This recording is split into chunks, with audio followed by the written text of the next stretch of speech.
badaude programa edo aplikazio batzuetan txikiak izan da oso bitxiak direnak. Nik askotan erabiltzen dudan bat da Keep. Keep badago hemen sartuta baita ere, hemen aurkitu aldugu menu honetan, eta Keepera baldin bagoaz, ikusiko dugu zer den. Oharrak egiteko leku bat da. Eta ohar horiek etiketatu alditugu eta bar. Baina importantena ez da ohar bat egitea, baizik eta zein momentutan egin aldugun ohar hori eta gorde.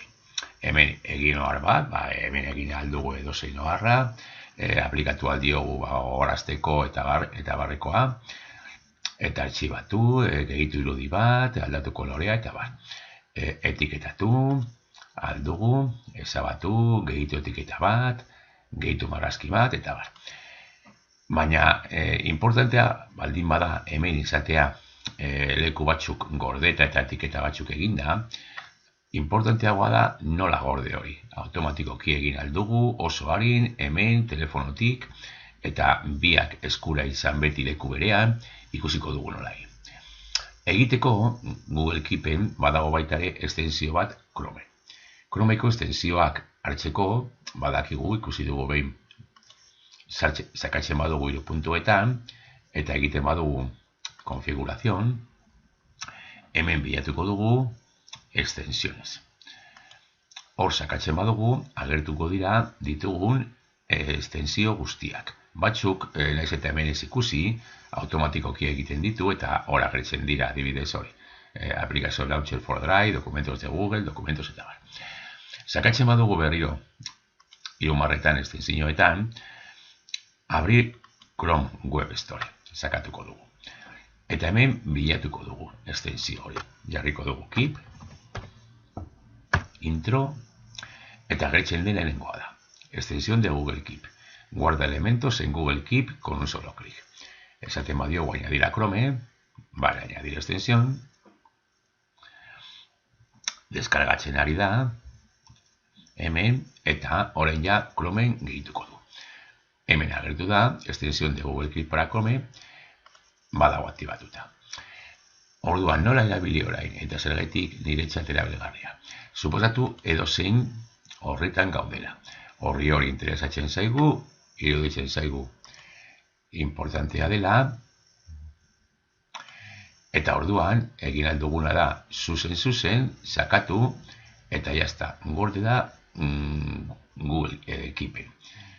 Hemen jarri aldugu zeo zer edo etiketa batean egita baditugu gorde aldugu, eta titulo bat jarri.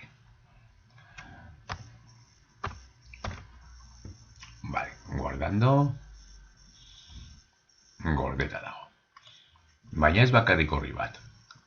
Interesatzen bazaigu edo polita iruditzen bazait irudi bat, sakatuko dut eskuineko boletaiarekin, eta extensión de Google Keep para Chrome. Save image to keep. Berdin, irudi hori geldituko da Keepen gordeta. Eta berdin testuekin. Hartzen badugu testu bat interesgarria dena, berriro egin aldugu, Save Selection to Keep, eta berriro hemen badaukagu testu hori gordeta. Orduan, importantea, joaten bagara gero Google Keepera, eta berriro kargatzen badugu, baditugu hemen gordeta, bai lekuak, bai irudiak. Hori ikusiko dugu, baitare nola egin telefonotik. Eta kontutan hartu, beti egongo dira gordeta Google Keepen. Eta kontu honekin, berdinarekin baldin bagaude, bai telefonoan, bai ordenagailuan, Keep hori, berdina izango da biontzat, eta leku batetik bestera hartu altugu.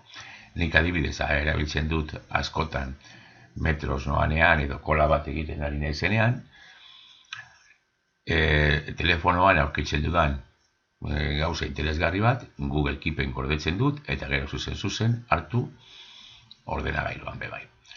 Horren ikusiko dugu baitare nola egin telefonotik. Web bat aurkitu dut interesgarria iruditzen zaidana partekatzeko. Sakatzen dut konpartir, berriro konpartir, eta Google Keep. Gehitu aldiot etiketa batean, eta badago gordeta. Orain, ordenagailutik hartu bat dut.